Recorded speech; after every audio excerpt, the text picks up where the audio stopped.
aufregen, Madel. Das, was du da als Brautkleid anziehen willst, das haben ja andere drunter. Ich wollte bloß drüben bei der Schneiderin nicht sagen. So schaut bei unser Hochzeitsgewand aus. Du, wir sind eine anständige Familie, gell?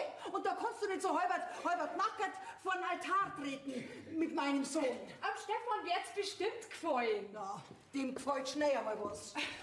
Also ich verstehe dich wirklich nicht, Adelheid. Das ist doch ein ganz normaler Ausschnitt. Normal, sagst du, wenn da vorn rum alles raushängt. Na, du bringst mir das Kleidl rauf in meine Stuben und dann nähe ich dir da vorne eine schöne, breite Spitze hin. Ich mag das aber nicht. Das habe ich mir maßschneidern lassen. Da darf jetzt keiner mehr dran rummurksen. Du, ich murkse nicht, gell? Aber bitteschön, bitte, wenn du meinst, da schau her, da haben wir noch was. Das ist von der letzten Hochzeitsdekoration übrig geblieben. Das steckst du da vorne hin, dann ist das Schlimmste verdeckt. Aber das passt doch überhaupt nicht. So und? Sieht doch kein Mensch. Also nein, das lass ich nicht mit mir machen. Du suchst ja bis zur letzten Stunde, dass du Stefan und mich nur auseinanderbringst. Da ist ja jedes Mittel recht. Na, muss ich das noch erleben haben, dass unser Sohn, der einzige Erbe von unserem ganzen Sach, mit so einer Stadtpflanzen daherkommt. Was ist denn jetzt wieder los?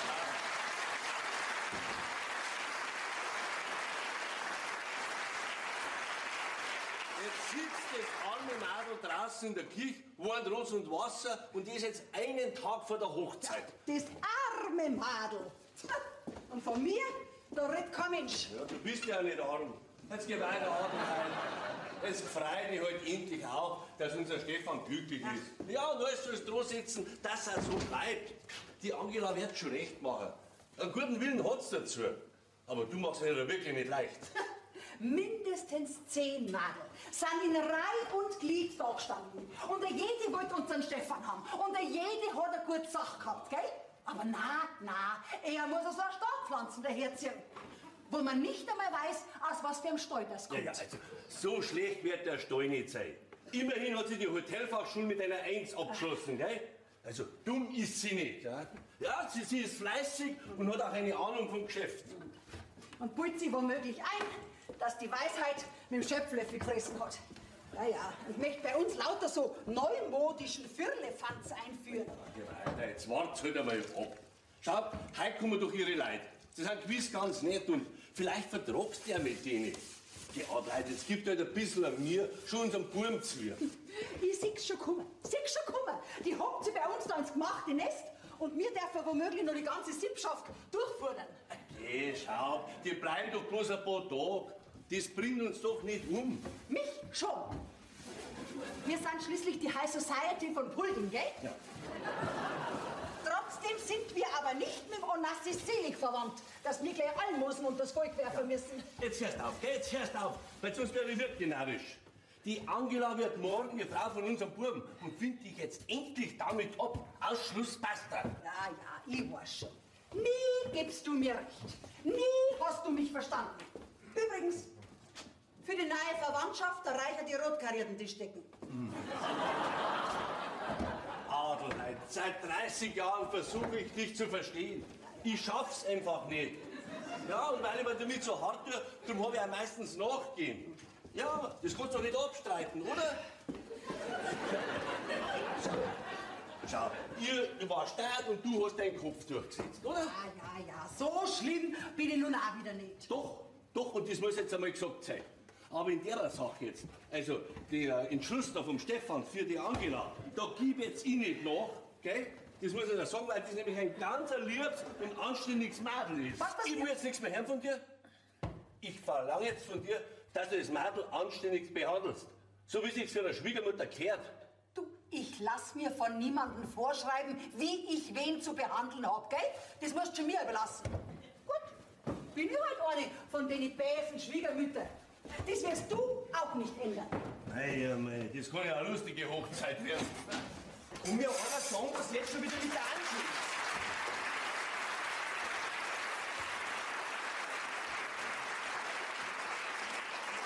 Frag deine Mutter, ich geh. Halt. Du kannst gleich mal einen Tischdecker für die neue Verwandtschaft. Ans Schmarrn durch, gell? Mama, was ist denn schon wieder los? Ach, Bub, ich bin heute einfach nicht glücklich. Ja, das sollst du aber, Mama. Du, ich heirat doch morgen. Ja, das ist ja grad. Schau mal, Bub, siehst denn du nicht, dass das nicht gut gekommen? Mama, jetzt sitzt erst einmal her zu mir. Da bleibst, hab ich gesagt. Du, wir diskutieren das Thema jetzt schon seit Wochen. Ja, willst denn du wirklich so weitermachen? Weißt du eigentlich, was du genau gegen die Anschi hast? Ja, sie passt einfach nicht zu uns daher. Wer sagt dir denn das? Mein Gefühl? Ah, dein Gefühl also. Ja, das ist allerdings ein Argument. Du willst doch, dass ich glücklich werde, oder nicht? Ja, Bub. Aber schau, mit einer von da warst doch mit Sicherheit auch glücklich worden. Ich mein, man weiß doch, wie die Madel aus der Großstadt sind. Ne? Leichtfertig, oberflächlich, rennen von einer Disco in die andere. Und wie es dort zugeht, das weiß man ja. Freilich, vor allem du weißt das, gell? Hey, du stürzt dich ja jedes Wochenende in den Dschungel der Großstadt. Also, man sieht sich nur im Fernsehen. Und dann weißt du überhaupt nicht, was deine Angela schon so alles erlebt hat, gell? Ich meine, du bist sicher nicht der Erste und nicht der Einzige, der wo... Naja, du weißt das schon. Die Anschi ist auch nicht die erste und einzige, die ich... Naja, du weißt das schon. Bei einem Mannsbild ist das ganz was anderes, gell? Ach so. Ja, der muss seine Erfahrungen vor der Ehe sammeln. Da schau her, so ist es also. Das klingt jetzt aber ganz anders wie die Diskussionen, die du heute noch manchmal mit dem Papa hast, wenn du ihn ausquetscht, wie viel Madel er vor eurer Ehe schon gehabt hat. Das ist ja auch wieder ganz was anderes. Ich seh schon, Mama, du traust es genauso hin, wie es du brauchst. Du misst immer alles mit zweierlei Maßstäben. Aber ich sag das jetzt nur mal. Und das einen Tag vor meiner Hochzeit. Ich liebe die Anschi über alles und ich möchte keine andere nicht. Und es liegt jetzt in deiner Hand, Mama, wie unser zukünftiges gemeinsames Leben da bei uns ausschaut. Ich mein, ich muss die Wirtschaft da nicht unbedingt übernehmen. Ja, für mich gibt's auch noch andere Möglichkeiten. Was möchtest du damit sagen? Ich sag nur, denk mal drüber nach. Ja, ich weiß schon. Du glaubst mir mal wieder nichts. Du meinst jetzt, mit dieser Hochzeit bist du am Ende der Reise angelangt. Aber lass dir was sagen, Bub, jetzt geht's erst an. Ja, das brauchst du mir nicht erzählen, Mama. Ich erlebe es tagtäglich an dir und an Papa. Eigentlich ist die Ehe ja sowieso ein Verbrechen wider die Natur. Glaub mir's, Bub, so ein Trauschein, der hat schon mehr Paare auseinandergebracht, als wie die Sportschau. Ja, Mama! Ja, das sind ja direkt revolutionäre Gedanken, die du da hast. Für das hast du es aber lange ausgehalten mit dem Papa. Also komm, jetzt sei wieder friedlich. Ach, und noch was. Die Anschi, die zieht das Brautkleid genauso an, wie es ist. Ja, aber da vorne rum... Ja, da sieht man nichts und da hängt ja nichts raus. Und das, was man sieht, ja, das darf ich da sehen. Und jetzt will ich nichts mehr hören. Aber Bub, diese Familie, diese Neureichs, wer weiß denn du? Wer weiß denn überhaupt, wie die zu ihrem Geld gekommen sind? Ja, das ist mir wurscht. Und jetzt? Jetzt gibt's mir ein Bussel. Was? Das hast du schon lange nicht mehr wollen. Bis jetzt hast du immer dagegen gesträubt. Ja, aber jetzt will ich eins. Gehst jetzt hinaus zur Anschi? Gut, meinetwegen. Aber das wollte ich sagen, da. Heute Nacht schlaft ihr zwar nicht beieinander, gell? Na, Mama, wir heiraten morgen. Das ist mir wurscht, getrennt von Tisch und Bett. Noch seid ihr nicht verheiratet. Ja, da ist das letzte Wort noch nicht geredet. Bei mir schon, basta.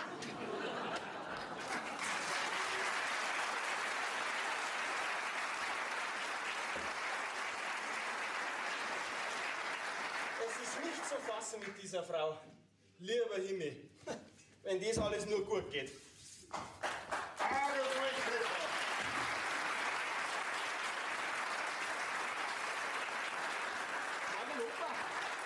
Du, wann ist jetzt eigentlich deine Hochzeit? Morgen, Opa. Ja, guten Morgen. Was du heiratst, möchte ich wissen. Morgen, Opa. Oh, hast du schon wieder vergessen? Hältst du mich für deppert? Nein, ich frag bloß, weil im Saal drüben überhaupt noch nichts passiert ist. Keine Tischdecke, keine Dekoration. Ich sehe überhaupt nichts von irgendeiner Vorbereitung. Weißt du, Opa, die Mama meint vielleicht, wenn sie das Ganze nur lang genug hinauszögern, dann kann da was passieren, dass die Hochzeit vielleicht nicht stattfindet. Das habe ich schon lange gemerkt, ja. Du, ich glaube, sie mag die Angie nicht so recht, hä? Nein, das glaube ich nicht. Ach, ich weiß ja auch nicht. Opa, magst du ein kleines Bier? Immer. Und Bub, gib die Hoffnung nicht auf. Die Angie ist genau die Richtige für die. Womit sich wieder mal beweist, dass nur wir Männer den richtigen Blick haben für Frauen. Papi ist ja der gleichen Meinung. Ja, eben. Und der störrische Mutter, die werden wir uns schon auch noch ziehen. War ja klar. Aber du, Stefan, du bist da schon hundertprozentig sicher. Ja, weil, weißt du, ein ganzes Leben lang, das ist lang, sehr lang. Da kann viel passieren. Freilich bin ich mir sicher, Opa. Weißt, ja, ich weiß nicht, wie ich das erklären soll. Naja, du wirst es ja selber nur wissen. Ja, man treibt sich so lang rum und probiert aus und umeinander, bis man merkt, dass das Ganze einfach keinen Spaß mehr macht. Ja, und dann wollen wir zur Ruhe kommen. Und ich glaube, dazu sind Hochzeiten da. Ja, und Beerdigungen. Das ist ja ein netter Vergleich. Wieso? Da kommst du auch zur Ruhe. Ich meine, wenn du derjenige bist, der wo, verstehst du schon? Aber eins musst du merken, Stefan, deine Tage als Frauenheld, quasi als Platzhirsch, die sind dann vorbei. Ja, bei mir sind ja diese wunderschönen Zeiten auch schon längst Vergangenheit. Na, ich sag dir, bei mir da sind die Mädels Schlange gestanden. Ja, schon gut, Opa. Du, die Geschichte hast uns schon oft genug erzählt. Das tut aber immer wieder gut. Naja, vorbei ist vorbei. Ich werde in meinem restlichen Leben wohl nichts mehr Interessantes und Aufregendes erleben, in puncto Frauen, meine ich. Ja, jetzt hörst du aber auf. Du, ich erinnere mich noch an einige Stücke, die du dir sogar während der Ehe mit der Oma noch geleistet hast. Ja, der erinnert mich schon auch noch. Und gern auch noch. Aber weißt Stefan, wenn man mal so lang mit der gleichen Frau verheiratet ist, wie sie mit deiner Oma war, dann gehört man ins Museum. Aber nichtsdestotrotz, reiß dich zusammen, weil es heißt nicht umsonst, bis dass der Tod euch scheidet. Und deine Mutter, die werden wir mal demnächst vorknüpfen und dir die Leviten lesen. Obwohl es nicht viel nutzen wird, weil seit dem Herannahen des schönen Tages läuft die umeinander mit einem direkten Gefrierschankblick. Oh, Stefan, ich muss unbedingt mit dir reden. Das ist... Ich weiß schon, Schneckerl. Ach, Stefan, bin ich froh, dass ich dich hab. Ja, nachdem das zu mir keiner sagt, drucke mich jetzt. Ja, du, deine besten Zeiten sind da vorbei, hast du gesagt. Du geh doch nicht frech werden. Lass das euch schmecken.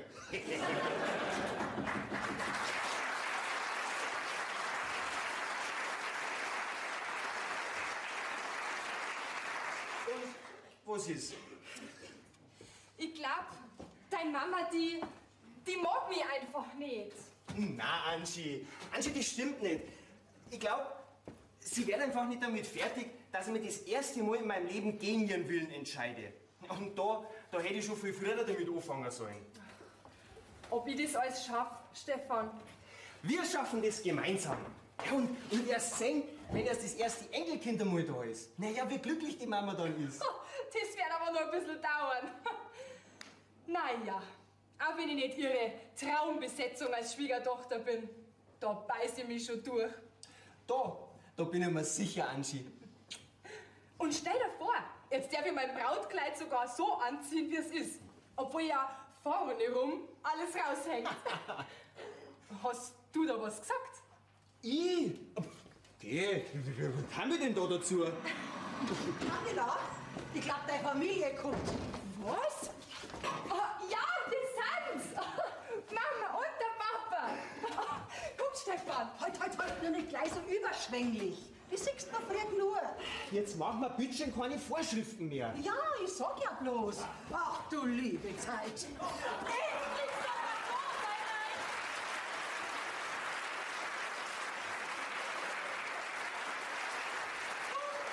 Das bestimmt die Adelheid, gell?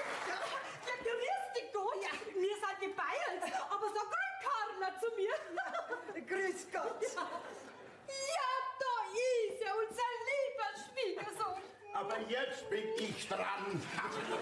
Mach dich doch nicht so steif, Schwiegermama. Wollen wir doch auch morgen vernauzer miteinander.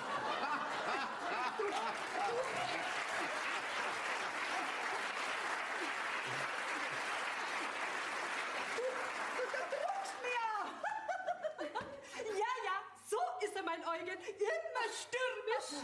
Mein Stefan, schön, dass die Mama und der Papa jetzt da sind, gell? Ja, freilich sind wir zur Stelle, wenn unser Sonnenschein heiratet. Ja. Jesus, Mama. Schaut es nur an, die zwei. Sind sie nicht ein schönes Paar? Mein liebes, kleines Mädel. Jetzt eine Braut. Na, Adelheid, was sagst du? Kriegt dein Sohn nicht eine schöne Frau? Ja, passt schon. Was weißt schon? Passt schon. Nein, das Sehr, sehr überzeugend klingt es aber nicht. muss sie alles erst finden. Habt ihr vielleicht einen Hunger? Ja, und ob? Wir sind ja schon Stunden unterwegs, ohne was Warmes im Bauch. Warum? Gibt doch nur Wirtshäuser unterwegs. Auf der Autobahn an diesen Raststättenfraß. Da steht der Backi lädt. Ja. Und die Wirtshäuser da auf dem Land, ja, die sind ja so teuer, gell, Eugen? Leidst es denen vielleicht nicht? Jetzt sitzt euch doch einmal nieder. Ja. Die Mama, die bringt gleich was zum Essen. Ist denn überhaupt der Papa? Ja, freilich wollen wir die neue Verwandtschaft gleich komplett kennenlernen, gell? Ja. Ja, ich suche ihn gleich, gell? Der hat euch bestimmt noch nicht gesehen. Jetzt sitzt euch doch nieder. Deine Mutter lacht nicht gern. Freilich. Aber im Moment ist halt ein bisschen überfordert mit der Hochzeit. Wir hätten die Hochzeit ja gern bei uns ausgerichtet, gell, Kind? Aber das wollt ja ihr nicht. Mein Kind, wie geht's dir denn so einen Tag vor dem schönsten Tag deines Lebens? Gefällt's dir da auf Land? Verstehst du dich schon mit deiner zukünftigen Schwiegermutter? Bist ein Gürtelherz? Frau, wann merkst du dir denn das endlich, dass man immer eine Frage nach der anderen stellt und nicht gleich 10 auf einmal? Ja, red doch du mir nicht dauernd dazwischen. Mein Kind versteht mich schon, gell? Freilich, Mama. Mir geht's gut, ich bin sehr glücklich. Und mit der Schwiegermutter, da verstehe ich mich auch. Hab ich jetzt irgendwas in der Reihenfolge durcheinander gebracht? Kannst immer noch nicht fassen. Meine Tochter, mein Sonnenschein. Ist schon gut, Papa. Herr Stefan, hey, du ja gut auf sie aufpassen. Und behandle sie gut und behutsam. Ach, hör ich da behutsam? So behutsam, wie du mich immer behandelt hast, gell? Da kann ich nur sagen, armes Kind. Ach, Mama, Papa, ihr tät's mir so gut. Na, zum Guttun, da hast du jetzt deinen zukünftigen Gatten. Also wir mischen uns dann immer rein. Das kriegen wir zwar schon hin. Gell, Ansi? Aber sagt's mal, ihr habt's mir doch versprochen, dass ihr die Oma mitbringt. Ja, wo ist denn? Ja, freilich, Kind. Gell, wir haben doch die Oma dabei. Ja, wo ist denn? Eugen, vielleicht steht er draußen im Hof und traut sich nicht rein. Ja, da sind sie ja. Grüß Gott und herzlich willkommen im grünen Frosch. Ich bin der Vater vom Bräutigam, gell? Grüß dich nachher. Ich bin der Eugen. Und ich bin der Feind. Und das ist wohl die Frau Gemahlin, hä? Grüß Gott. Freut mich, dass ich die Eltern unserer Braut einmal kennenlerne. Ja, mich freut's arg. Ganz arg sogar. Ja, die falsche Kinder. Herrschafts, nein. Man mag's nicht glauben, wo richtige Männer überall Muskeln haben. Paula, ich hab dich schon gehört. Ja. Also, Schäm dich. was ist? Wollen wir jetzt was trinken zur Begrüßung? Hä? Ja, das wollen wir schon lang. Aber uns fragt keiner. So, schon unterwegs. Halt. So, freilich. Bitte. So, dann jetzt sind wir. Zum Wohl allerseits. Ja. Also, ich würde vorschlagen, wir trinken auf die Braut. Ja, auf das Brautpaar.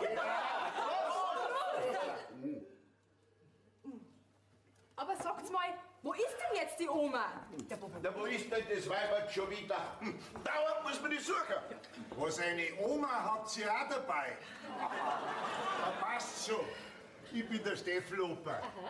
Ja, und das ist bestimmt die Schwester von der Angie, hä? Sie Schmeichler! Hast du das gehört, Eugen? Er hält mich für die Schwester meiner Tochter.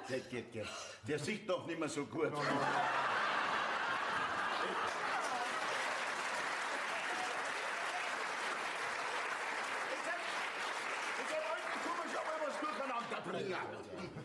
Sag einmal, Eugen, ja, bist du vielleicht geschert? Nein. Ich weiß noch genau, was ich sag. Also da muss ich unserem Opa schon recht geben. Noch recht proper. Saprolot. Dankeschön. So viele Komplimente bin ich ja gar nicht mehr gewöhnt. Angela, bist du so lieb und nimmst mir mal die Schüssel ab? Ja, endlich rührt sie mal was. Entschuldigung, Adelheid. Das habe ich jetzt vor lauter Wiedersehensfreude ganz vergessen. Aber das macht doch nichts, Madel. Das macht mich jetzt so richtig glücklich, wenn ich sehe, wie liebevoll unser Kind bei euch aufgenommen ist.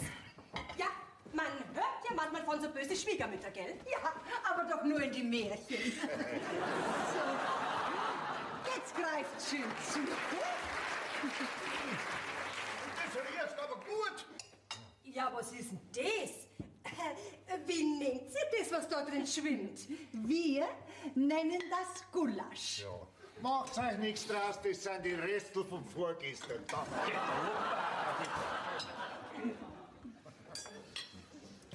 Sagt mal, wie ist das mit eurer Oma? Wo habt's denn die?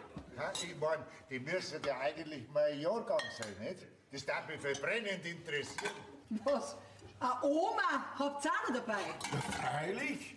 Wir sind noch nicht alle. Und morgen kommen noch die anderen. So, jetzt bitte. Also, ich hab jetzt keine Ruhe mehr. Ich schau mal aus, wo die Oma bleibt. Angie, ich schau mit. Aber bleibst doch da, das Essen wird doch kalt. Die werden schon noch kommen. So, also, meine Lieben, Ja. jetzt wünsche ich euch Ja. einen guten Appetit. Ach ja, die Kinder. Die machen doch nicht mehr das, was wir ihnen anschaffen. Ah, das Gulasch schmeckt ja gut. Ein bisschen anders, als ich es gewöhnt bin. Aber gut. Dann bin ich schon froh. Das hätte mich jetzt schon arg belastet. Ach ja, die Liebe. Eines Tages schreibt sie uns ganz unversehens. Ja, wie der Mumps. Hey, Opa, jetzt sei doch nicht so unromantisch. Ne? Da sind wir Frauen halt dann doch anders veranlagt. Ich meine, irgendwie romantischer. Gell, Adelheid? Ich nicht. Also gibt's es auf. Bei meiner Frau ist jede Spur von Romantik hoffnungslos im Treibsand immerwährender Betrübnis versackt. Du halt für einen Schmarrn daher. Aber der traut sich was. Das ist aber schade. Mein Eugen und ich, wir haben schon noch so hin und wieder gewisse Stunden, wo uns noch sehr romantisch zumute ist. Gell, Eugen? Stunden. Minuten.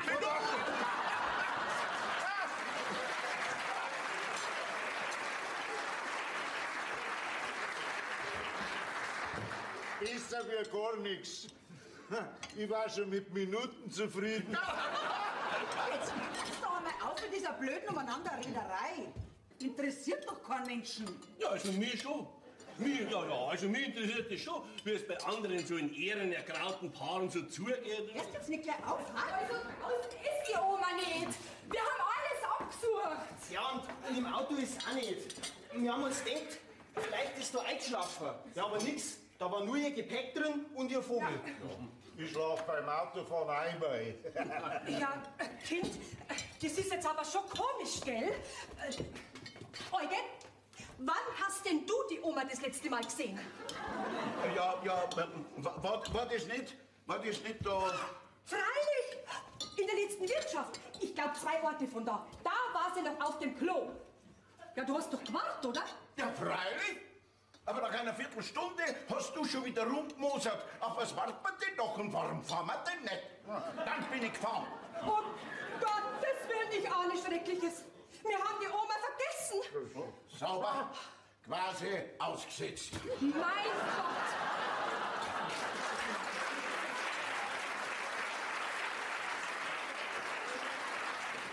Ihr habt die Oma einfach vergessen. Ja, was glaubt's, wie die jetzt Angst hat? Die Oma hat doch keine Angst. Da kennst du aber die Oma schlecht. Ja, aber zu Fuß kommt's da nicht her mit ihrem Gescherz. Ja, dann sucht sie es halt und hört einmal auf mit eurer umeinander Diskutiererei. Ja, wir holen schon. Angie, komm. Von wo seid ihr denn hergekommen? Die Wirtschaft hat irgendwas mit Bären geheißen. Ja, und der Schweinsbraten hat 15 € gekostet. Ja, darum sind wir gleich wieder weitergefahren. Das sind mir die liebsten Gäste. Kein Zeckmacher, aber die Oma zum Bieseln ins Wirtshaus schicken.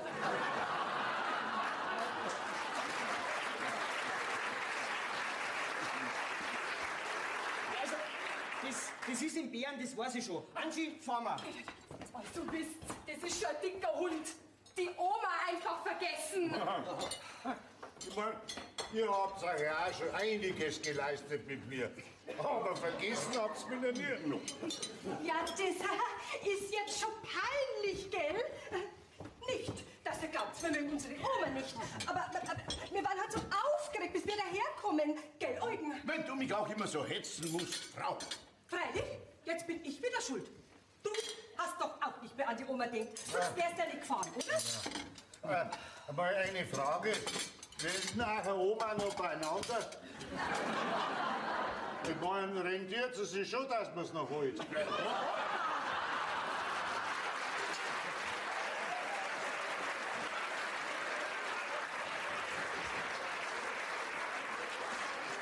Jetzt als Wurf mich los. Ja, aber Opa, so redet man auch nicht daher. Warum nicht? Ich wollte mich nur informieren. Jetzt machen wir doch kein Drama draus. Sowas kommt doch in den besten Familien vor. Bei uns nicht. Glaube. Jetzt schaut's wieder drei wie ein bissiger Hund, wenn er Reißnägel geschluckt hat. Opa, pass fei bloß auf, dass wir die nicht auch einmal vergessen, gell? Keine Angst. Ich fahr mit euch nirgends mehr hin. Jetzt. Unser Opa, gell? Das ist einer. Ja, ich weiß schon, ich bin euer Sargnagel. Aber ein lustiger. Karl, du kannst gleich mit mir aufs Zimmer gehen. Dann könnt ihr euch noch umziehen zum Polterabend. Ja, aber Adelheid, ja, mein Koffer steht nur draußen. Ja, dann holst du ihn halt. Du kannst gleich vom Parkplatz auf den ersten Stock gehen. Lift haben wir leider keinen. Ja, Entschuldigung, Hansi.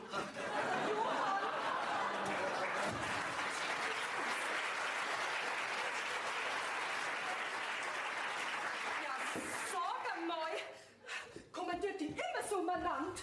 Nicht immer, aber immer öfter.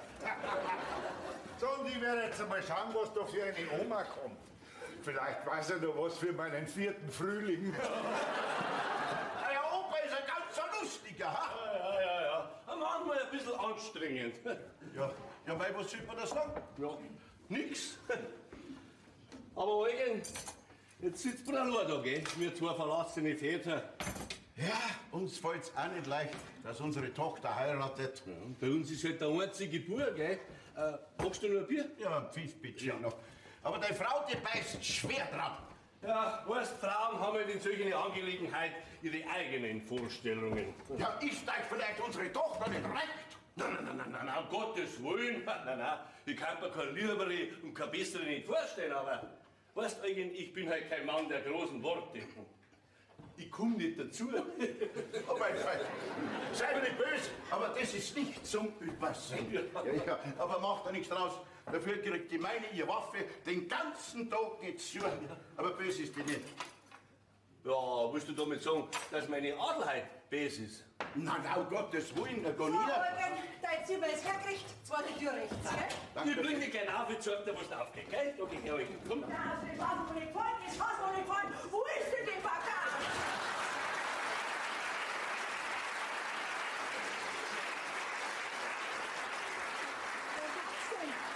Das ist gar nicht zusammen verkonnten. Die Oma gefällt mir. Nein, schimpf doch nicht so. Sei froh, dass du da bist bei uns. Ha, freilich bin ich froh, aber einen Wut hab ich trotzdem. wer sind Sie eigentlich? Das ist meine Mutter, die Adelheid. Ach so, ja. Ja, dann, grüß Gott. Ich bin die Rosi Meier, die Oma. Und mir haben's vergessen. Ja, das hab ich schon gehört. Ja, diese Kinder, gell. Sie? Sagst bloß nichts über meine Kinder. Sie sind also die Mutter vom Bräutigam. Ja. Naja. Was heißt dann, naja? Passt denn vielleicht was nicht? Das ist noch nicht raus. Jetzt ist mir erst einmal ganz komisch im Bauch. Ein heißer Tee war nicht schlecht. Ach, einen Tee wollen's. Wollen's vielleicht einen Pfefferminztee? Fencheltee? Apfeltee? Ja, pfui, Teufel. Na, eigentlich nichts davon. Ja, für Sie passt das sowieso bloß eine Sorten. Brennnessel.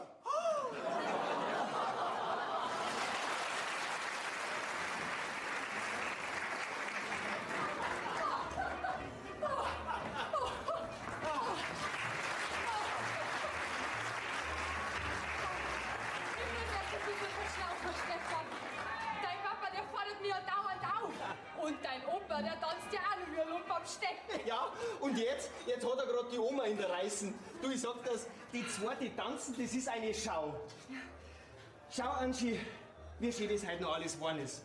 Ja, und sogar unsere Eltern sitzen ganz friedlich nebeneinander. Und deine strenge Mama hat sogar mit meinem Papa tanzt. Und wenn mich nicht alles täuscht, dann habe ich sogar ein kleines, glückliches Blitzen in ihre Augen gesehen. Schau du lieber in meine Augen. Und? Was siehst du? Glück und ein bisschen ein Schwips. Weißt Stefan, vor was ich ein bisschen Angst hab? Hey, du brauchst doch bei mir vor gar nichts Angst haben. Weißt, wenn wir mal immer Tag und Nacht beieinander sind. Ja, wie das dann alles so ist, wenn man alles voneinander erfahrt und wenn man die Schwächen von einem kennt. Ja, und was in deinem gescheiten Kopf alles so vorgeht. Ha? Aber weißt, ich sehe das ja so. Ich hab Fehler, du hast Fehler, aber am Anfang, ja, da reißen wir uns beide sakrisch zusammen und bis dann die anderen Fehler so ans Tageslicht kommen. Da haben wir uns schon so aneinander gewohnt, dass das gar nicht mehr auffällt. Und so kleine Fehler, weil große haben wir mit Sicherheit nicht, einfach ignorieren. Also du bist vielleicht ein eingebildeter Mensch. Aber du liebst mich. Ja, und das wird mal mein großes Verhängnis sein. Okay, Verhängnis. Wo du mich doch mit weiblicher List eingefangen hast. Genau so ist es. So, und jetzt gehen wir wieder zu den anderen. Komm, Stefan. Tanzt du mir für ja nicht zu viel mit dem Opa? Sonst wäre ich nur eifersüchtig. Das möchte ich sehen. Kinder! Kinder, Kinder! Oh, der erst ja hin! Ja, bei so einem Polterabend, da geht's rund.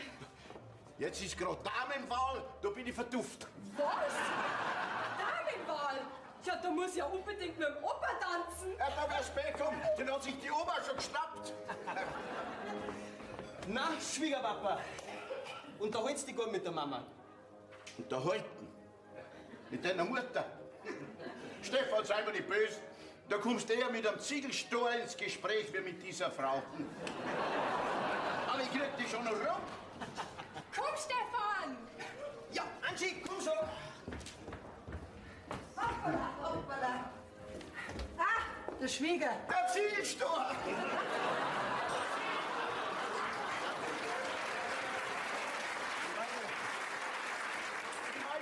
Dieses Haus ist ganz massiv aus Ziegelsteinen gebaut. Wie baut's mir eure Häuser? Aus Sand? Na, beste Bausubstanz. Gell? So quasi für die Ewigkeit. Aber da muss man schon was dazu tun, dass so ein alter Besitz über Generationen erhalten bleibt. Da kann man nicht die feine Madame spielen und einfach die Hände in den Schoß legen. Jetzt kommt's doch endlich einmal wieder raus. Und nimmt mal den Opa ab, der bringt mich sonst unter die Erden. Mit seiner narischen Lulu-Propserei.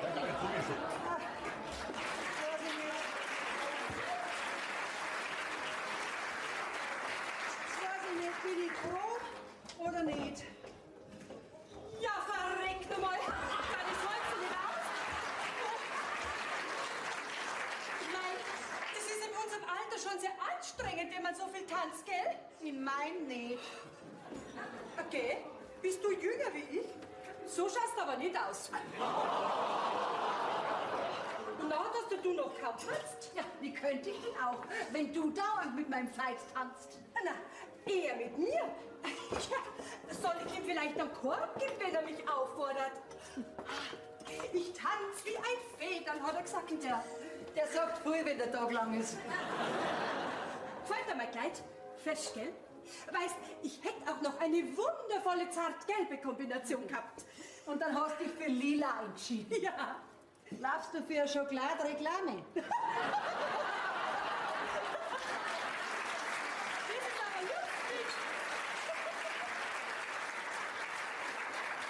Ich frage mich ja nur, ob das in euren Kreisen so üblich ist, mit so einem Kleid zur Vorhochzeit zu erscheinen.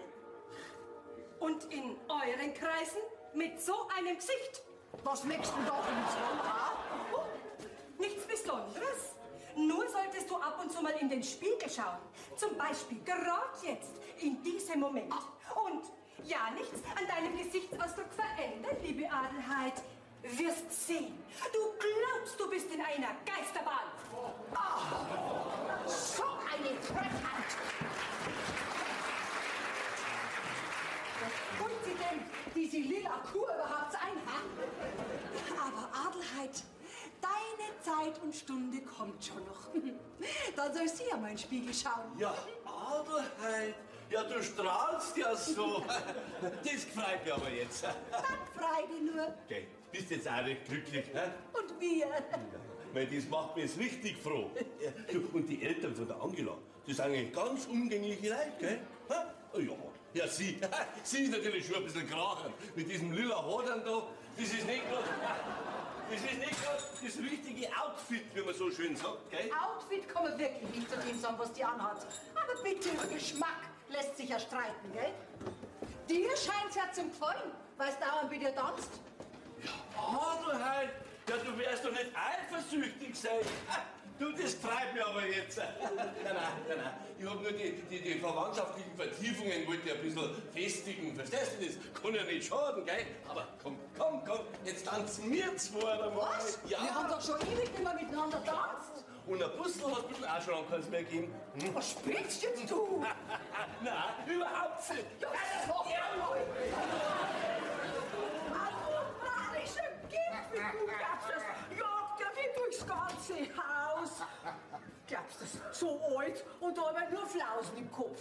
Du sollst mir nicht immer davonlaufen, was gerade so zünftig ist. Ach, du bist gut, gerade so zünftig, da er sagen. Du, ich will vielleicht schon noch ein bisschen länger leben, gell? Nicht, dass ich ausgerechnet bei der Hochzeit von meiner Enkelin den letzten Staufer tue. Ich kann nicht mehr. Ja? Gut, dann raus mal ein wenig aus, da schau her. Da setzt ihr ein wenig her zu mir. So. Und, wie gefällt's dir noch bei uns? Das ist noch nicht raus.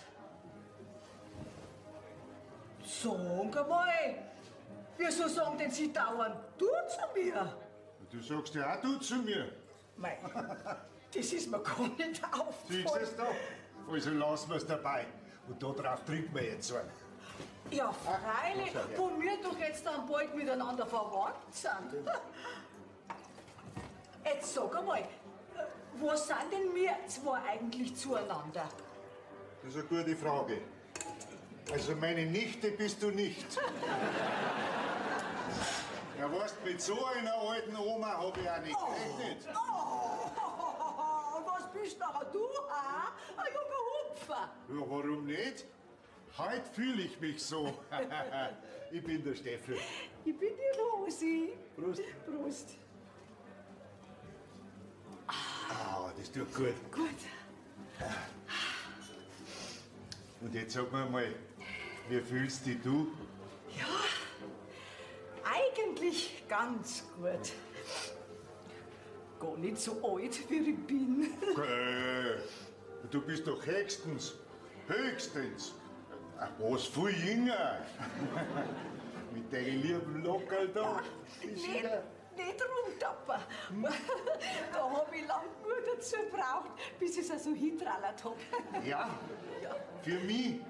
Okay, put du doch nichts ein. Ich hab ja gar nicht gehört. So stimmt auch wieder. Mir fällt da gerade was ein. Ich habe eine Idee. Stell mir noch was um jetzt zwei heute. Ja, bist narrisch. Alter, Lüstling ganz ausgeschaut. Doch nicht, was du meinst. Ja, was dann? Ganz was anderes. Ah, was das dann schon Ja, ist. das ist schon was. Rosel, ich hol dich mit dem Motorrad ab. Geh mit, das wird ein Riesengaudi. Sag mal, was soll denn das mit dem Motorradl? Ja. Schaut denn aus? Es ist doch schon fast Nacht. Ja und? Beim Tag kann ja jeder Motorrad fahren. Jetzt geh weiter. Erst sehen, das wird wahnsinnig romantisch. Wenn wir zwar so im Mondschein durch die Landschaft cruisen. Grüßen? Was ist denn jetzt das wieder? Spazieren fahren. Rosel, ich hol dich mit dem Motorrad ab. Rosel, bei dir, da mach ich niemals nicht schlapp. Und dann spiel ich Mundharmonika, weil romantisch bin ich ja.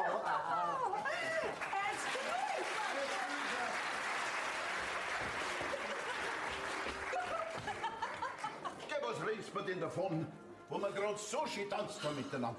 Eugen, ich kann nicht mehr. Jetzt lass mich halt erst einmal verschnaufen.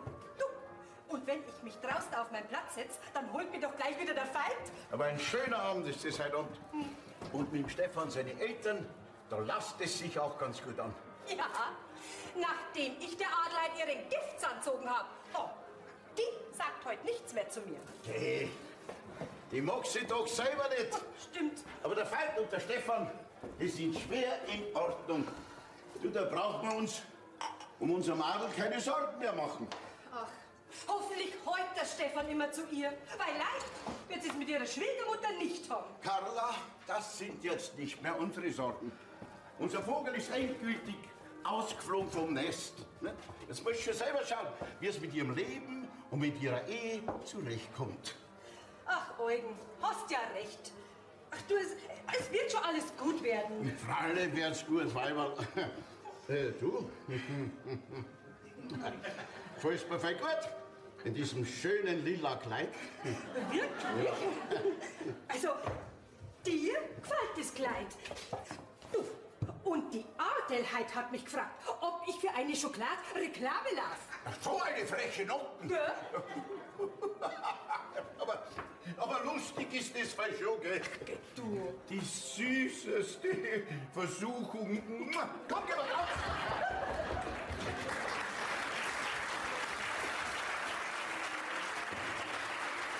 Sag mal, Mama, hast du die Rene eingeladen? Ich? Wie kam ich denn dazu? Ja, warum ist denn dann da? Hey, die Reni wird halt erfahren haben, dass du heute einen Junggesellenabschied feierst und da wirst du halt noch mal singen wollen. Die verzeih mir doch nix. Ja, die Rene, die kommt doch nicht einfach so dahergeschneit. Ja, dann frag's halt selber und lass mir meinen Frieden. Ja, was mache ich denn jetzt? Schaff Zeiten. So Saublätzoberer. Stefan, was ist denn das für ein Madel, das da vorher gekommen ist? Ja, das hat meine Mama gerade gesagt. Das ist die Reni, die habe ich früher einmal gekannt. Ach so. Und deswegen lockst du sie zu unserem Polterabend ein? Angie, ich hab sie nicht eingeladen. Ja, die muss das irgendwie erfahren haben. Du, aber das ist ja auch vollkommen wurscht. Du, wir kennen uns schon so lang. Und sehr gut, nehme ich an. Ja, nein, wir haben schon im Sandkasten miteinander gespielt. Also, das ist wirklich eine ganz alte Freundschaft. So. Eine Freundschaft. Was vielleicht nicht auch mal Liebe? Ja, das war's vielleicht auch irgendwann mal. Aber da brauchst du wirklich überhaupt nichts denken. Das ist schon so lange her und bedeutet mir weniger wie nichts. Das darfst du mir schon glauben. Freilich, glaube ich dir. Ich hab mich halt bloß ein bisschen gewundert. Ja, jetzt reden wir doch nicht über so unwichtige Sachen. Weißt du was? Du gehst jetzt wieder zu den Gästen über. Ich muss nämlich schauen, wo der Opa schon wieder steckt. Du, die Oma ist auch schon wieder verschwunden. Also Stefan, ich schau jetzt wieder hinaus zu unseren Gästen. Ja, da bist ja, Stefan.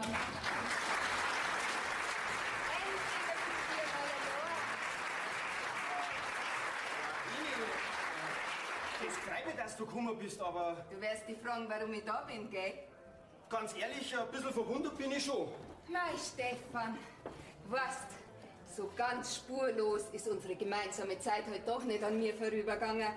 Und wie ich erfahren hab, dass du jetzt heiratst, da... Geh, das mit uns, das ist doch schon so lang her. Ja, aber ich hab's noch nicht vergessen. Komm, so viel Zeit wird's doch haben, dass du ein paar Minuten mit mir unterhalten kannst. Ja, Rini, was soll denn das? Brauchst keine Angst haben, Stefan. Ich mach da keine Szene. Aber was, jetzt, wo du morgen heiratst, da muss ich dir schon noch sagen, dass mir das nicht ganz gleichgültig ist. Ha, geh, hör doch auf. Also das musst du mir jetzt wirklich nicht erzählen. Wer hat sich denn damals klammheimlich nach was anderem umgeschaut? Ja, ich war das nicht. Ich weiß, dass ich damals einen großen Fehler gemacht habe, den ich auch gleich wieder bereut habe. Ja, aber dann hast du mir ja nicht mehr wollen. Wundert dich das? Wenn man praktisch auf die Reservebank geschoben wird und bei Bedarf, da erinnert man sich wieder an mich. Nein, danke. Geh, Stefan, jetzt sei doch nicht gar so hart mit mir. Glaubst, mir ist es leicht gefallen, dass ich heute gekommen bin. Es war gescheiter gewesen, du warst überhaupt nicht gekommen. Also, ich frage mich wirklich, was das Ganze überhaupt soll. Es ist ja nur jetzt, wo ich dich endgültig verloren habe. Ja, du hast mich doch gar nicht mehr gehabt. Was redest denn du da überhaupt? Ich wollte ja nur sagen, dass ich dich wirklich gern gehabt habe. Lieber Himmel, du hast mich ja nie wirklich gern gehabt. Doch, auch wenn du das jetzt nicht mehr hören magst. Aber ich verstehe schon, du hast jetzt deine Angela und... Jawohl, und bei dieser Tatsache belassen wir das, bitte. Am besten ist, du gehst jetzt wieder, Reni. Freilich, ich würde ja wirklich keinen Ärger nicht machen. Nicht, dass deine Braut noch irgendeinen Verdacht schöpft. Wir haben Vertrauen zueinander. Zwischen uns gibt's nichts. Ja, wenn das so ist, dann wünsche ich dir für deine Zukunft alles Gute und werd glücklich. Stefan! Angie, ach gut, dass du da bist. Ja, das glaube ich auch. Ja, aber das ist nicht so, wie du denkst. Das tut mir jetzt aber furchtbar leid. So was Dummes. Verschwind endlich. Ja, so grob brauchst du jetzt wirklich nicht sein mit mir. Verschwind! Ja, ich gehe ja schon. Angie! Ja, Moment! Was ist denn passiert? Ja, nichts ist passiert, aber mit der Angie muss ich reden. Nein, die will im Moment sicher nicht sehen. Aber Achtung! Am Tag vor der Hochzeit inszeniert man noch so ein kleines Drama. Ja, ich hab das schon mal mitgekriegt mit deiner Sandkastenliebe. Du, die ist ja scharf, die Granaten, die warten bloß drauf, dass zündet wird. Ich bin doch kein Sprengstoffexperte. Jetzt lass mich bitte schon mit der Angie reden. Na, da wirst du jetzt Probleme kriegen. Schau, ich verstehe ja. Wenn man von seinem Junggesellendasein endgültig Abschied nehmen muss, nein, das ist halt nicht so einfach. Ja, schon gut, Eugen, aber ich muss jetzt mit der Angie reden. So ein Miststück. Meine Tochter! Na, die Reni. Angie! Papa! Martin, was ist denn? Ach, Papa, du kannst dir das nicht vorstellen, wie leidenschaftlich diese Reni und Stefan geküsst hat. Und er sie auch. Geh, schau. Vielleicht hast du in der ganzen Aufregung gar nicht so richtig sehen, wer da fliegt. Das, was ich gesehen habe, das reicht mir. Und das einen Tag vor der Hochzeit. Ach, Papa, ich will jetzt Stefan morgen nicht heiraten. Ich will heim. Mann. Nix noch! Du heiratest morgen den Stefan. Sonst musst du irgendwann noch nehmen, was übrig bleibt. Ja, du musst jetzt deiner Mutter recht geben. Es wird geheiratet, was auf den Tisch kommt. Ja, oder so ähnlich. Eugen, du redest an Schwachsinn. Komm, Kind, komm an den Busen deiner Mutter. Da ist immer noch genügend Platz für dich. Na, ich will heim. Siehst du, das Hysterische, das hat sie von dir. Ist die Reni, ach, ich meine, die Angie bei euch vorbeikommen? Nein! Dankeschön. Angie! Was macht man denn jetzt? Eugen, was machen wir denn jetzt? Aber ich frage mich halt, was leicht das? Ja, also was ist denn da herin los, ha? Ach, du spannst ja auch schon, dass da was los ist, was nicht los sein soll. Tja, frag doch deinen sauberen Herrn Sohn. Eine nette Familie seid. Aber groß angeben, mir niederwiesen, wir sind was Besonderes. Und auf uns runterschauen. Sehr richtig. Und meine Frau läuft nicht Reklame für Schokolade, gell? Dass das einmal gesagt ist, das haben wir gar nicht nötig. Von was redet denn der eigentlich? Eugen, kannst du eigentlich einmal im richtigen Moment das Richtige sagen? So. Und jetzt zu dir, liebe Adelheid. Unsere Anschi hat euren Stefan mit einer gewissen Reni in einer sehr leidenschaftlichen Umarmung erwischt. Was sagst du jetzt da? Mei, das ist doch eine ganz alte Jugendliebe. Geh, da ist doch nichts dabei. Nichts dabei. Also wenn ich jemand so leidenschaftlich küsse, da ist schon was dabei. Eugen, ich sage dir, sag jetzt du lieber nichts mehr. Mein Gott, jetzt lasst sie ihm doch die kleine Freit. Wo er morgen doch sowieso an der Ketten liegt. Adelheid, ich glaube, es ist besser, die Hochzeit findet nicht statt. Tja, wenn du meinst, Eugen. Jetzt lass mal meine Ruhe. Ah, Anschi. Und verfolge mich nicht aufs ganze Haus. Anschi, bitte, lass mich mit dir reden. Ja, mach jetzt hier einen Rundlauf, oder was? Sagt mal, ich bin jetzt in der Klasse ganz allein, oder was? Wie aufgescheuchte Hähnerinnen, die alle durchs Haus tun. Was ist denn überhaupt los? Ha? Jetzt einmal zum Spulen auf, ihr dämlichen Hirschen da draußen! Aufhören! So, und jetzt möchte ich wissen, was da gespielt wird. So wie es ausschaut, spielen wir soeben die Auflösung der Feierlichkeiten zur angehenden Hochzeit unserer Tochter mit eurem Sohn. Was? Sehr gut, Frau. Hätte ich nicht besser sagen können. Was das Veit? Die Braut hat es im letzten Augenblick noch anders überlegt. Eugen, halt mich fest, weil sonst packt es am Drogen und ruckelt die Gurke zu. Veit, glaubt es. Unsere Tochter ist unschuldig.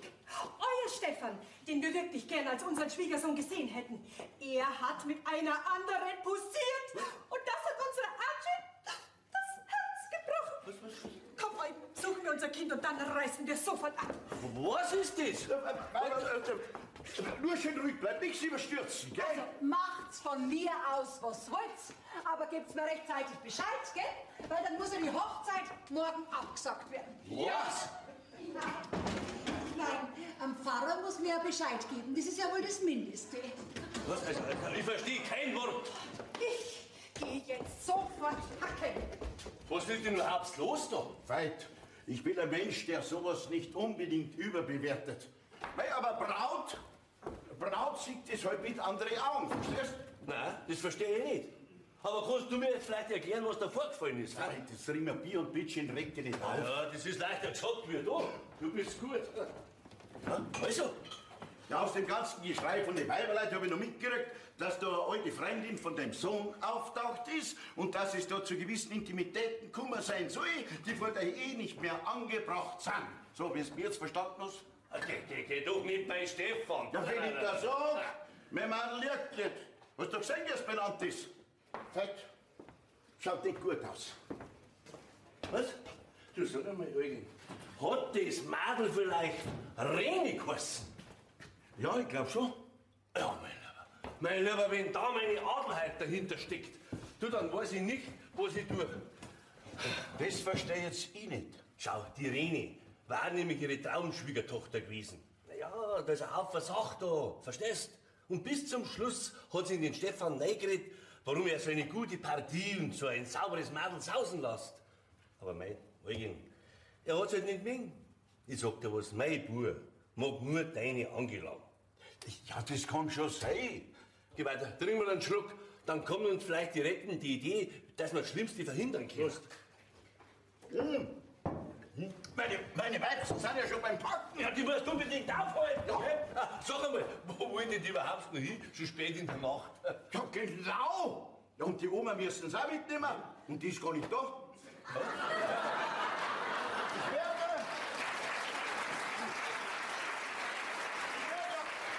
werde auf jeden Fall gegen diese überstürzte Abreise auf das Heftigste protestieren. Protestieren? Meinst du, es hat einen Wert? Geh. Eugen, wir sind soweit. Wir fahren. Dein Zeug habe ich auch schon einpackt. Carla, ich protestiere! Das ist mir wurscht, weil dann fahren wir eben allein. Das Kind will auf keinen Fall mehr länger hierbleiben. So, und jetzt beweg dich. Der Stefan belagert die Zimmertür und das Mädel hat sich eingesperrt. Ja, dann soll es halt da drin bleiben. Und mir bleibt da. Also, Carla, nichts wird so heiß gegessen, wie es gekocht wird. Jetzt schlaft halt doch nur eine Nacht drüber. Morgen klärt sich alles auf. Zu einem noch größeren Donnerwetter. Danke, kein Bedarf. Unser Kind will nach dieser Schmach keine Nacht mehr länger in dem Haus ihrer großen Demütigung verbringen. Jetzt red nicht so krabb daher. So, wir bleiben da. Und damit basta. Außerdem findet man die Oma nicht.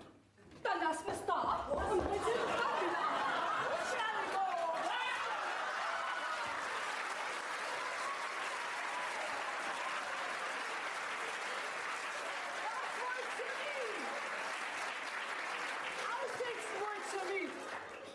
Zuerst am Kloheißel vergessen und dann auch noch aussitzen. Jetzt langt's mir. Jetzt wird's enterbt. Ich mag nimmer. Oma, mach bitte kein Theater und pack. Es gibt keine Hochzeit. Was? Keine Hochzeit? Haben's gestritten, die Jungen? Ach, das gibt's doch wieder. Ja, da braucht's euch keine Gedanken machen. Wir haben heute auch schon gestritten, gell, Rosl? Aber ihr heirat's nicht. Aber jetzt sag einmal, wie schaut's denn ihr zwei überhaupt aus? Ja, wie schaust denn du überhaupt aus? Sieg es erst. Wie schaust du überhaupt aus? Das sag mal, bist du in einer Mistlacken rumkugelt? Das könnte hinkommen. Jetzt geh weiter, Opa. Jetzt red schon, weil sonst wäre ich narrisch, gell? Kein Grund zur Aufregung. Ich bin nur mit der Rosel mit dem Motorrad ein bisschen spazieren gefahren. Was? Ja, und wie wir gerade so im Mondschein durch die Landschaft cruisen, kommt auf einmal so eine damische Wolken daher, setzt sie vor dem Mond hin, ich hab nichts mehr gesehen und bin im Muldengraben reingefahren. Da war am tiefsten ist. Ich kann nichts dafür. Nein, er kann nichts dafür. Ich halt's nicht aus. Ich halt's nicht aus. Fahrt mir der mit meiner Oldtimer-Maschine im Müllgraben rein. Da wo er am tiefsten ist. Aber wir können nichts dafür. Geht's mir aus die Augen? Ja, das wollte ich ja so grad. Ich wollte dich nur informieren, weil das gehört sich halt so, gell? Komm, Rosel, wir zwei tun uns jetzt im Bad schön waschen und was Frisches anziehen. Ja, Oma, sag mal, schaffst du den gar nimmer? Nein. Okay, nacheinander, nicht miteinander. Wir wissen doch, was sie gehört. So, und wenn ihr sonst noch irgendwelche Probleme habt, die sind uns wurscht. Jawohl, die sind uns wurscht. Ja. Kim, Steffen. Ja.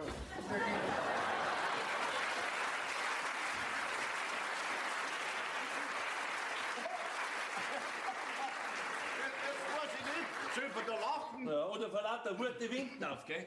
Na, aber pass auf. Pass auf. Wisst ihr, was wir jetzt machen? Was auch immer. Bitte schön schnell. Ich möchte nicht noch länger da rumstehen. Wir verschwinden jetzt alle von da und lassen meine liebenswerte Adelheid da herin ganz an Ohr hocken.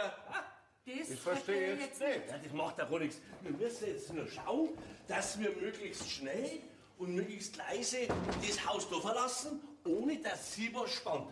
Ja, wir fahren ins übernächste Dorf und bleiben in der Nacht einmal im Bären über Nacht. Und morgen findet sie dann alles. Ah, da wo die Oma beim Biesel auf der Toilette war. Ja. Aber euer Oma und den Opa, den lasst man da. Ja, meine liebe Adelheid soll ihre helle Freude an die jetzt vorhaben, gell? Ich sag gleich mal Stefan Bescheid. Also, auf geht's, hinaus da. Aber leise, gell? Ja, was ist denn da schon wieder für eine Versammlung? Kann jetzt ich in dem Haus endlich einmal meine Ruhe haben, ha? Deine Ruhe, die kannst du jetzt haben, weil die Hochzeit geht ja wohl den Bach runter. Und jetzt hast du endlich deinen Grund zum Feiern für dich ganz allein. Auf geht's, mach was! Ganz allein?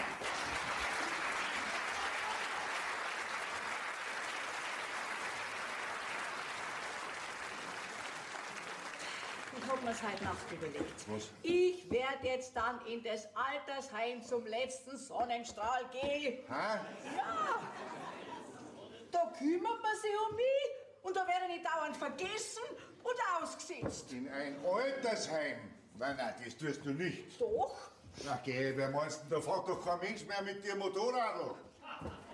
Und außerdem, was glaubst du, da hast du den ganzen Tag nur alte Leute um dich rum? Hm? Was meinst du, was die für Mucken haben?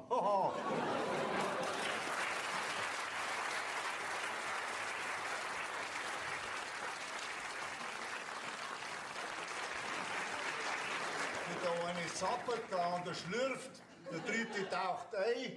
Das kannst du dir nicht vorstellen, wie es da zugeht. Kann ich schon, seit ich dich kenne.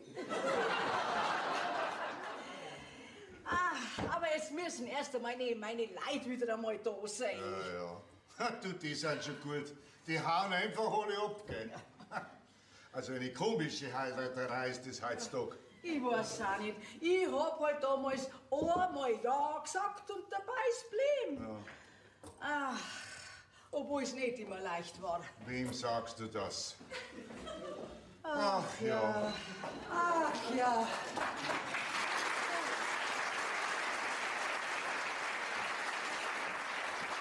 Das war jetzt auch erledigt. Das war jetzt vielleicht eine unangenehme Situation beim Pfarrer.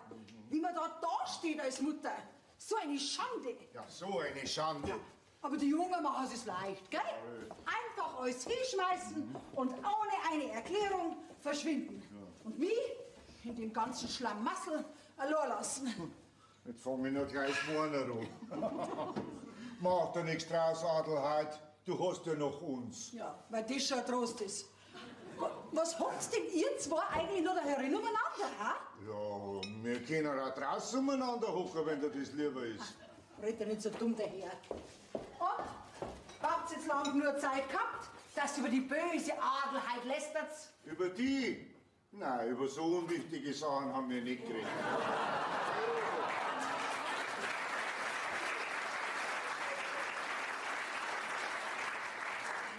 Über was haben jetzt wir eigentlich geredet?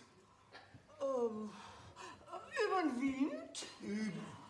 Genau. So ist es wieder. Jawohl. Über den Wind. Was Gescheites fällt euch wahrscheinlich nicht ein, ha? Nein, im Moment nicht. Dann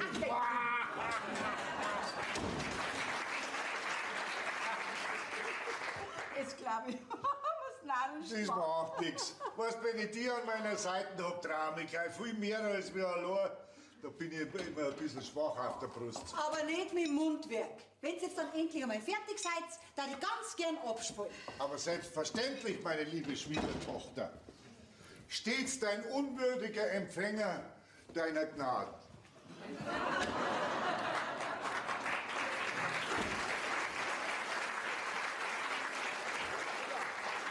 Und schon wieder bin ich vergessen. Was tut sie eigentlich noch da? Rosi, Oma, jetzt springst einfach einmal über dein eigener Schatten. Adelheid, kann ich denn der Kirche draus was helfen? Du? Mir? Ja, freilich dir. Wem sonst? Also, du kannst mir wirklich was helfen, weil das ganze übrige Fleisch muss ja noch eingefroren werden.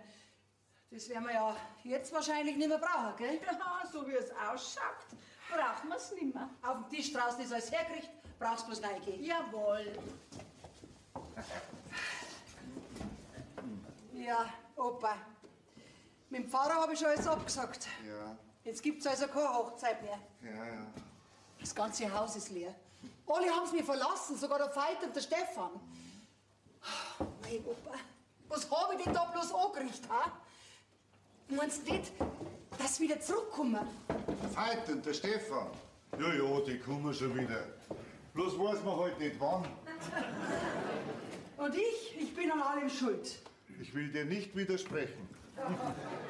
Aber das haben wir ja noch nie gemacht. Der Veit nicht und ich auch nicht. Bloß dein Sohn, der Stefan, hat sich deinem Willen einmal widersetzt, wie er das Mädel heiraten wollte, die er gern hat. Und nicht die er du rausgesucht hast. Bin ich denn wirklich so unausstehlich? Wenn ich Nein sag, dann darf ich lügen.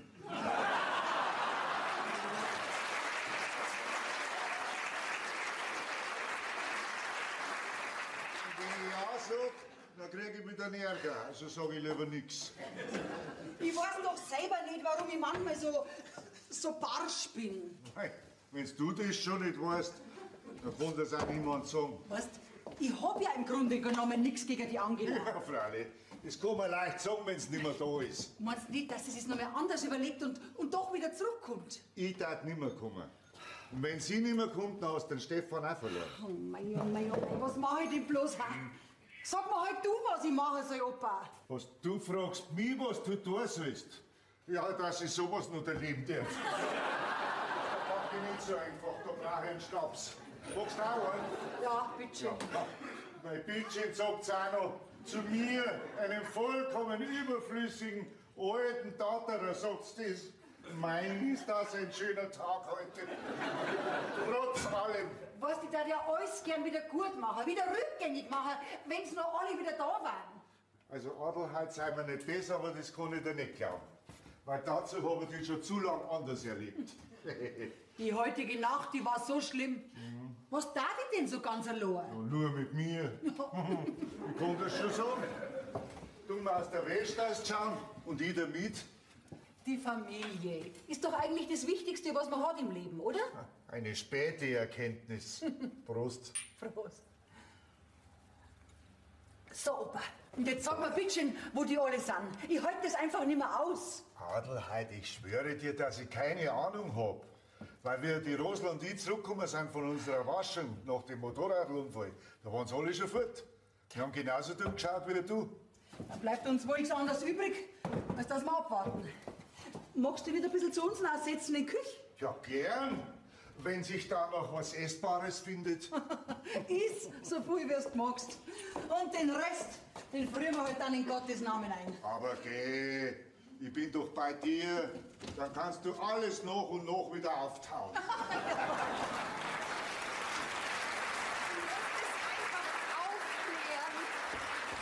Jetzt komm halt schon. Also das verstehe ich wirklich nicht. Was willst jetzt ausgerechnet du von mir? Zuerst schleppen mich meine Eltern ins andere Dorf zum Bären, die ganze Familie übernachtet dort und in der Früh stehst du da und zehrst mich wieder daher. Also ganz komm ich da nicht mit. Angie, ich muss das einfach aufklären. Das alles ist eigentlich bloß ein Missverständnis. Und ich möchte da nicht den Sündenbock machen. Das sagst ausgerechnet du, wo du an allem schuld bist. Pass auf. Das, was du gestern gesehen hast. Also, der Stefan kann da nichts dafür, verstehst? Das hat aber ganz anders ausgeschaut. Schau, freilich habe ich mir damals Hoffnungen gemacht, wie wir beieinander waren, dass da mehr draus werden kann. Das ist doch ganz normal, oder? Seine Mutter, die hat mich da schon als Juniorwirtin gesehen. Ich mein, ich vom größten Baugeschäft, der Stefan von der größten Wirtschaft im Ort, das hätte schon gut passt. Es ist ihr heute recht schwer gefallen, dass der Stefan und ich nicht zusammengekommen sind. Und jetzt pass auf, das, was ich da jetzt sag, da musst du mir versprechen, dass du das für dich behältst. Sie war das, die diese blöde Idee gehabt hat. Wer? Was für eine Idee? Sie wollte mich ihm immer nur als Schwiegertochter. Ja, und da hat sie ihm gemeint, wenn ich den Stefan noch einmal so richtig zeige, dass es auch noch andere Frauen gibt, dass er sich mit dir vielleicht noch einmal überlegt. Was? Und das einen Tag vor der Hochzeit? Wie soll ich mich denn jemals in dem Haus daheim fühlen, wenn ich weiß, dass sie zu sowas fähig ist? Sie hat ja schon eingesehen, dass sie da einen riesen Fehler gemacht hat. Also, das ist ja wohl wirklich ein starkes Stück. Angie, ich glaub, sie hat da gar nicht groß drüber nachgedacht, dass das solche Konsequenzen haben kann. Aber denk jetzt einmal nicht an die Adelheid. Denk nur an den Stefan. Der mag die wirklich. Glaub mir's. Ich hab ihn gestern schon ziemlich in die Enge getrieben. Meier Gaudi heut. Aber ich wollte wirklich nicht, dass das solche Konsequenzen hat. Und er hat nicht mitgemacht. Na, wirklich nicht. Du, ich hab ihn so überrumpelt, der hat praktisch nicht auskennen. Glaub mir, Angela, ihm brauchst nix verzeihen. Und wegen der Adelheid, Ich glaub, die hat in der Nacht ihre ganzen Sünden abbüßt. Oh, mein Reni, bin ich froh, dass du das jetzt alles aufklärt hast. Du, aber ausgeschaut hat das Fall schon ziemlich echt. Das kann schon sein, aber nur von mir. Kannst du mir das nur einmal verzeihen? Natürlich. Ja, mein Stefan ist ja auch ein fescher Mann. Siehst, jetzt sagst du schon wieder mein Stefan. Bin ich froh. Die halbe Nacht bin ich vor der depperten Wirtschaft in meinem Auto gesessen und hab mir überlegt, wie das alles wieder gut machen kann. Und dann hast du mich einfach überrumpelt und entführt. Oh, du Jesus, meine Mama und der Papa, die werden ja im Dreieck hupfen, wenn ich nicht mehr da bin. Ach so. Ja, also werden sie daher wieder zurückkommen. Ja, und dann passt's ja wieder. Gell? Ist jetzt dann alles klar zwischen uns? Alles klar, Reni. Und sonst? Mit der Hochzeit? Kommst in die Kirche oder erst zur Feier? Ja, super. Gerne. Vor allem, weil du mich jetzt eingeladen hast. Reni! Anschi!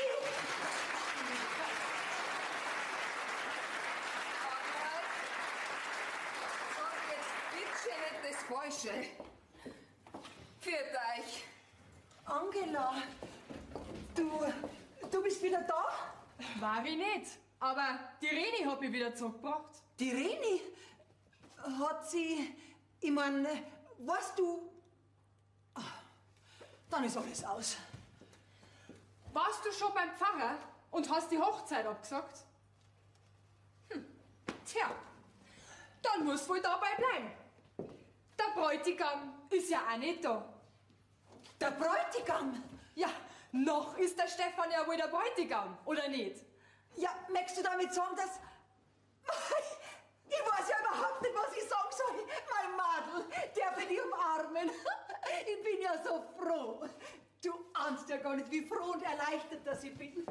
Ich weiß doch selber nicht, was für ein Teufel das mich geritten hat, dass ich nicht gleich gespannt habe, was für ein braves und was für ein liebes Madel du bist. Kannst du mir denn noch einmal verzeihen, dass ich euch zwei Beine auseinandergebracht hätte? Ach geh, was soll man denn jetzt da noch drüber reden, wenn doch eh alles zum guten End geführt hat? Ja. Allerdings schaut's schlecht aus, wenn der Stefan nicht da ist. Der kommt schon wieder, da bin ich mir ganz sicher. Jesus, wie spät haben wir's denn? Ich muss ja noch ganz schnell zum Pfarrer unterradeln, damit die Hochzeit wie geplant stattfinden kann. Jesus, na, gut, dass ich das Fleisch noch nicht eingefroren habe. Jesus, und die Bedienungen muss ich auch Bescheid geben. Die Tischstange noch gar nicht hergerichtet. Also, ich weiß überhaupt nicht, wo ich zuerst anfangen soll. Adelheid, alles ist ordentlich eingepackt und beschriftet. Alles wieder auspacken, rein in die Töpfe, geheiratet wird. Ja, verrückt. Unser Angie ist wieder da. Ja, mein Herz, Papa, ja, sag einmal, ja, wo warst denn du die ganze Zeit? Also, ich radel jetzt ganz schnell zum Pfarrer runter, gell? Bitteschön, helft's alle zusammen, dass doch noch stattfinden kann, unsere Hochzeit. Wo hast du denn Stefan? Den braucht man nicht. Ritter, kannst du? Natürlich brauchen wir den. Wenn sie ihn heiraten soll, der muss doch wissen von seinem Glück. Der muss doch erfahren, dass er jetzt doch heiraten muss. Darf. Der geht uns jetzt doch bloß im Weg um, also passt auf. Jetzt hilft noch eins, Teamwork, wenn die Hochzeit noch stattfinden soll. Also beim Pfarrer wird's klappen. Wenn er nicht leicht dazwischengekommen ist. Ja. Steffi, und du gehst mit mir wieder in die Küche und wir packen wieder alles aus, so wie es die Chefin gesagt hat. Jawohl. Hast du das gehört? Deine Oma, die kommentiert schon umeinander, wenn es da reingehört hat. Anders geht es doch gar nicht. Ja, wart noch ab, bis wir wirklich verwandt sind. Oh. Anscheinend, solange dein Bräutigam noch abgängig ist, kannst du doch vielleicht schon drüben im großen Saal aufdecken. Das Geschirr, glaube ich, ist schon zusammengekriegt. Freilich mache ich das. Also euch zwei, kann man wirklich so lassen, wie ihr seid? Das wissen wir, weil wir haben uns gesucht und gefunden. Also, gesucht hab ich die nicht. Aber nachdem ich die schon gefunden hab, machen wir das Beste draus. Ab mit dir. Rosal, ich muss dir noch was sagen. Du bist doch der Stern in meiner Nudelsuppe.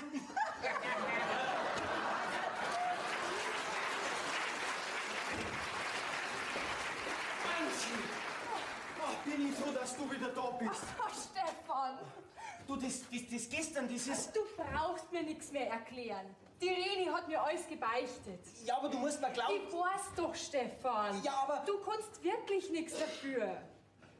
Du verzeihst mir also. Ich hab mir gedacht, ich brauch dir nichts verzeihen. Stimmt. Dann verzeihst du mir also nicht. Ja, ich mein, du musst mir nicht verzeihen, weil schließlich bin ich ja unschuldig wie der Osterlamperl. Moment einmal, woher weißt du eigentlich, dass ich unschuldig bin? Die Reni hat mich hergefahren. Und was, die Reni? Sie hat mir alles gebeichtet. Aber sei mir bitte nicht bess, wenn ich dir das jetzt nicht alles erzähle. Du hast Geheimnisse vor mir? Ja, aber nur das eine Mal. Versprochen. Ich weiß auf jeden Fall, dass das eine Attacke von der Reni auf deine Unschuld war und dass du dich tapfer geschlagen hast, mein Held. Stefan, du musst unbedingt helfen. Mama hat vom Radl aber geschmissen, die liegt am Kirchberg drunten. Oh mein. Wenn wir das Radlfahren nicht wundern, dann sollen wir es halt lassen. Ja. Anschi, schau, dass da alles läuft. Ich bin gleich wieder da. Auf geht's. Kind, wo warst denn du? Du kannst doch nicht einfach verschwinden, ohne uns was zu sagen. Wir haben dich überall gesucht, Ja. bis uns der Wirt gesagt hat, dass du mit der Reni weggefahren Jetzt bist. beruhigt euch wieder, ist alles in Ordnung. Du wirst doch nicht so dumm sein und diesem untreuen Menschen gleich wieder verzeihen. Du, wenn der dich jetzt schon betrügt, dann möchte ich nicht wissen, was denn da noch alles auf dich zukommt. Frau, jetzt halt endlich die Luft an. Ja, willst du vielleicht der Anschi den Stefan wieder ausreden? Ha? Die ganze Nacht hältst du mir die Ohren voll. So ein Unglück und keine Hochzeit. Oder der Stefan so ein idealer Schwiegersohn ist. Und sie sollte ihm heute verzeihen, weil er besserer läuft nicht rum. Ja, und jetzt sind sie wieder belangt. Und jetzt bitte heute endlich die Klappen.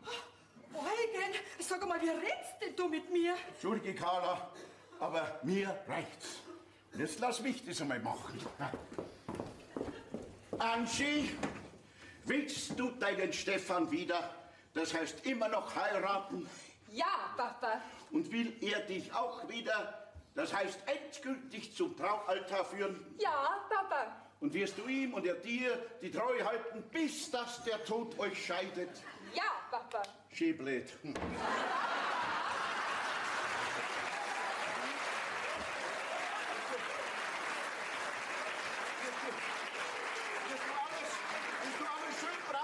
Was der Mann von dir verlangt und nicht gleich dagegen reden wie deine Mutter. Ja, Papa. Dann können wir uns den Weg zur Kirche sparen. Für mich ist die Sache erledigt. Ach, Papa, du bist halt doch der Beste. Weiß ich, meine Tochter, das weiß ich. Was hat dein Vater da am Schluss gerade noch gesagt? Ja, das war ja eine einzige Unverschämtheit mir gegenüber. Nicht dagegen reden, habe ich gesagt. Nur küssen. So, wir haben jetzt die Nosen voll. Soll ich jetzt die Tafel auspacken, wer mag, mir nimmer. Ja, da schau her. Meine abtrünnige Familie ist auch mal wieder zur Stelle. Unsere liebe Oma. Ihr gebt doch gleich, liebe Oma, gib zu, Eugen, dass ihr mich ganz mit Absicht zurückgelassen habt. Stimmt's? Nein, eigentlich nicht. Doch, Oma, das stimmt. Aber nur, weil sie gewusst haben, dass ich nämlich dann auch wieder zurückkomme. Weil da, wo meine Oma ist, da möchte ich nämlich auch sein. Oh, Steffen, hast du das gehört? Ja, jetzt haben wir ja endlich wieder alle beieinander. Ja, was ist jetzt? Wer jetzt geheiratet oder nicht? Ja, weil wenn's ihr nicht heiratet, dann heiraten nämlich wir zwei, gell? Jetzt spielst du aber schon, gell? Aber jetzt zeigt's mir nicht besser. Die sind schon so lang aus. Ich lauf schnell runter zur Kirche. Die Adelheid, die hat so vom Radl runtergehauen. Ja, hoffentlich auf Goschen.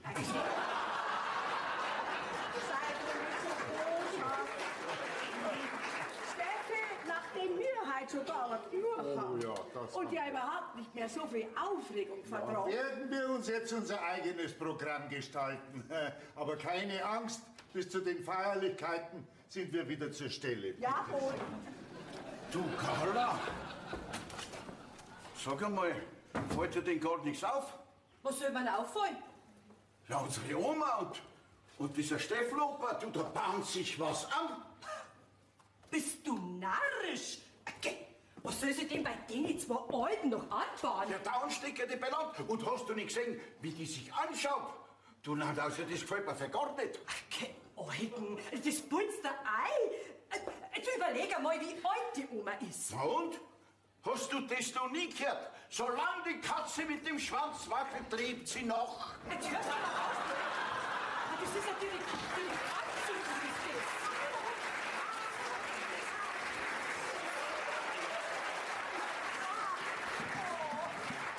Das tut vielleicht weh. Komm, Stefan, wir holen schnell was zum Verbinden. Das ist bestimmt nur eine Zerrung am Gelenk. Ja, deswegen tut's aber auch weh. Ach, ihr seid ja auch wieder da, Gott sei Dank. Ich haben ja nicht gewusst, ob das recht ist, wenn wir wieder kommen, nach dem, was gestern passiert ist. Ja, und nachdem gestern unschöne Worte zwischen uns gefallen sind. Ja, aber die Hauptsache ist doch, dass ihr wieder da seid, gell? Bittchen, reden wir lieber davon. Au, könnt mir den noch einmal verzeihen? Schwamm drüber. Also stellt euch vor, ich hab den Pfarrer noch vor meinem Sturz erwischt. Und die Hochzeit kann wie geplant stattfinden. Er hat nur gefragt, heiraten wir bei euch auf Raten? Jesus, in 2 Stunden, da muss die Hochzeit sein und ich kann nicht laufen.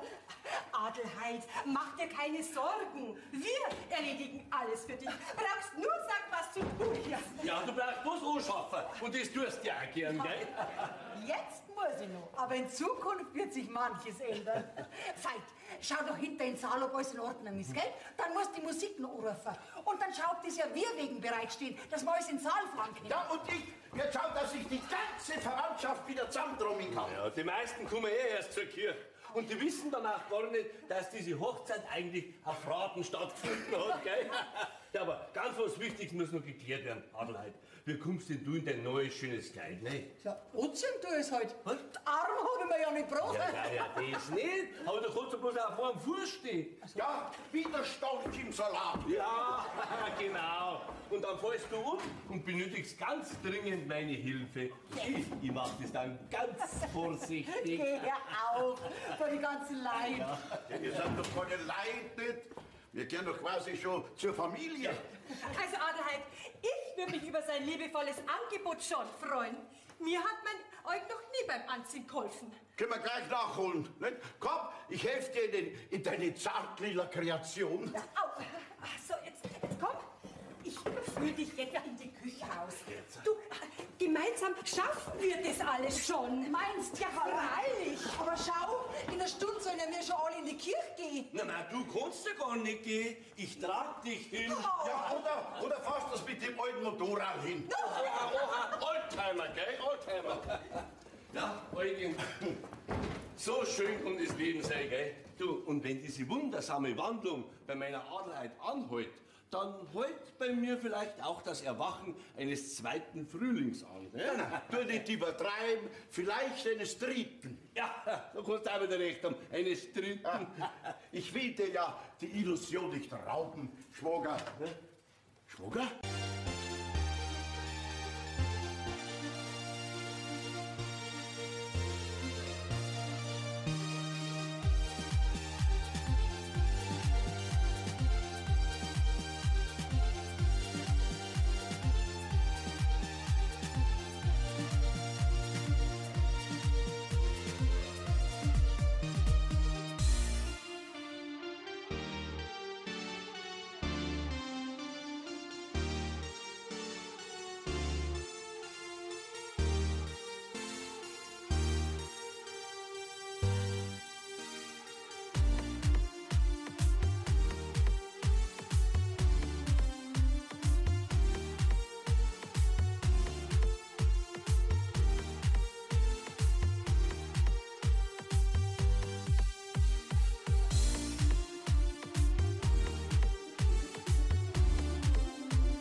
Den Strauß, den nehme ich als Brautstrauß her. Oh, mein Mann. Hilfe!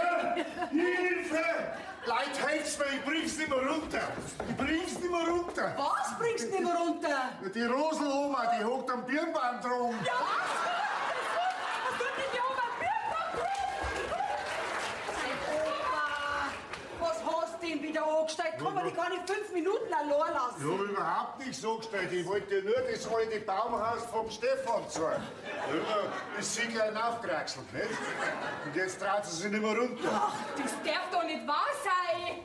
Oma, vorsichtig! Keine Angst, ich hab Feuerwehr schon holen lassen. Feuerwehr! Eine Stunde vor der Hochzeit! Sag einmal, Opa, glaubst du das am liebsten da die... Was denn? Dass jetzt hier nur junge Leute überhaupt kein Gaudi versteht. Wir können doch unmöglich in die Kirche gehen, wenn die Oma am Birnbaum drum hockt. Was ist denn passiert? Renzo! Oma! Die ist ja...